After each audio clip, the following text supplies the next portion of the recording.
everybody, and welcome. Joining me today is the author of The Heart Has Its Reasons, Bronwyn Houldsworth. How are you, Bronwyn? Oh, I'm very well, thank you, Ocean. Thank you for coming and having a chat to me about your book. Oh, you're very welcome. How about we tell everybody who is Bronwyn? What's your background? Bronwyn is ex-secretary, ex-public servant, ex-navy, ex-farmer, ex-many things. Through it all, one constant has been my writing, articles, short stories, which have been published. But finally, I can say I'm a novelist, author of The Heart Has Its Reasons, a historic romance, and yeah, I'm enjoying the ride. Wow, that's quite a bit of an extensive background, and it's really good that the creative expression part of your life has been constant through with your writing and short stories. Absolutely. Tell us about the story. What's the story about? It's about two childhood friends, Rachel and Nathaniel, and how their love is torn apart when Nat marries someone else. And just the subsequent life experiences of them both.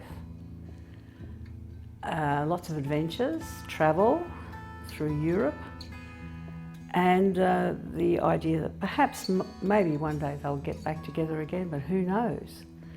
And also involved in the story is a major scandal.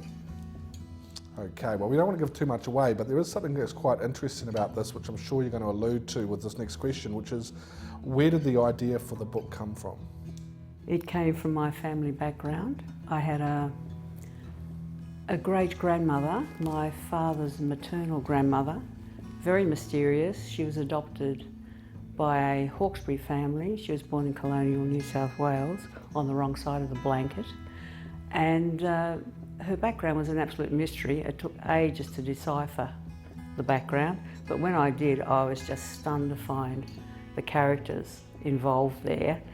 And as I say, there was a major scandal, a divorce, and I just had to write about that. I tracked down an account of this scandal in a San Francisco legal bookshop. And I also tracked down a portrait of an artist who painted pictures of the other woman and her mother and her grandmother. And when I came face to face with him in the Chicago Art Institute, I thought, wow, I've just got to put you into my story. But instead of being a friend of the family of the other woman, I made him a friend of my hero. And he had such a wonderful, kind face. And it was if I knew him already when I saw him. So that's the story. And I really enjoyed investigating the background of all the families. I loved wandering around Bloomsbury in London, which is just the area around the British Museum, and seeing where they lived, the Georgian townhouses, the squares. I could really feel them there. And I also visited the Victoria and Albert Museum and saw all the costumes that they would have, the sort of clothing that they would have worn, the artefacts they would have used. So yeah, I've just loved the research, and yeah, that's... Well, it's very real, and this is what I mean, this is actually based on actual events and people. Absolutely, yeah, absolutely. The scandalous legal case. I think that's awesome. That's obviously very intriguing from a reader's point of view. What did you learn writing the book? How much editing is involved.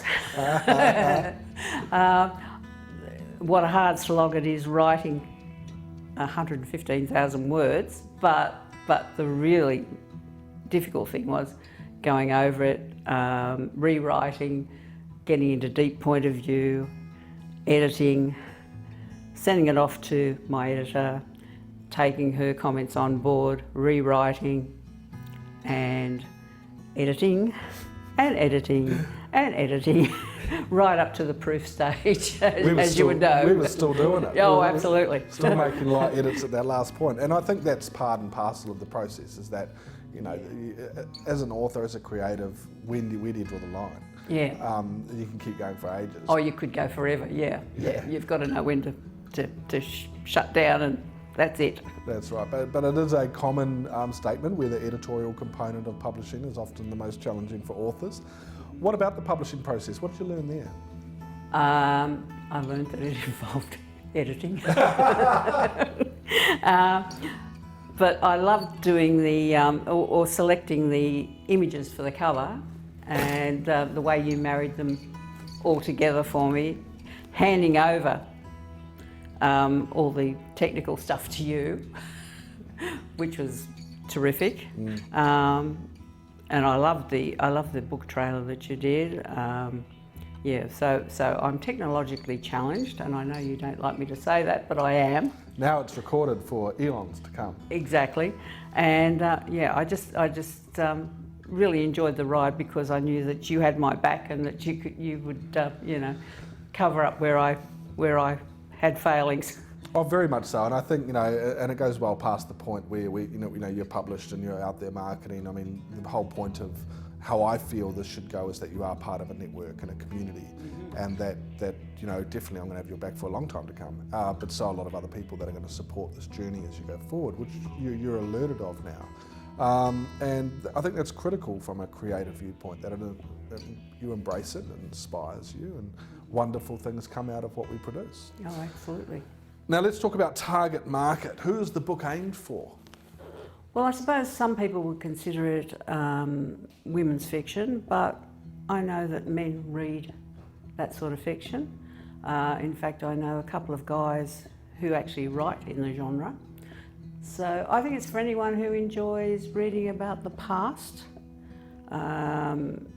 experiencing what life was like 200 years ago, and really, when you boil it all down, although women were treated differently and there were various customs that we're not used to, but basically we're all the same, and people back then just wanted what people want these days, to be happy, to be loved, and yeah.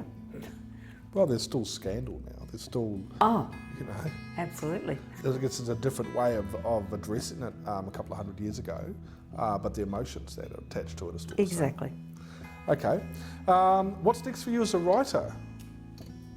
Well, I'm spoilt for choice, actually. Good. I know it doesn't involve editing, so that's good. But yeah, there's a lot percolating away in here, but I think I've narrowed it down to just a few decades later than the current story. It involves two sets of cousins who were actors, or as they called them in those days, theatricals. And I'm playing what if, and I'm actually starting to scribble a few notes, but really my main concern at the moment is promoting The Heart Has Its Reasons, which yeah, I'm really enjoying. That's fantastic. That's fantastic. Okay, I've got one more question that you didn't know was coming. Oh. So, you know I'm a bit of a big fan of superheroes. Yes. Right, okay, and I think that there's a superhero within all of us. So what my question is that if you were to choose a superhero or a superpower that you could emulate and have, who would that be and why? Oh gosh. Well, I'd love to be invisible, but I'd love, because I love to eavesdrop on people and conversations. I mean, as most writers do. But I mean, really, I'd love to be able to have the power to go back in time and actually see people and the way they operated. You know, it would be fascinating, and to actually be there and look at my ancestors and say, you know, wow, you know, and discover what they're all about. That would be awesome. That would be fantastic. Well, Bronwyn, I want to thank you very much for joining me today to talk about The Heart Has Its Reasons. Thank you, Ocean. And if you guys want to get a copy, the websites are on the bottom of the screens. Go and check it out. Fantastic publication. Cheers, guys.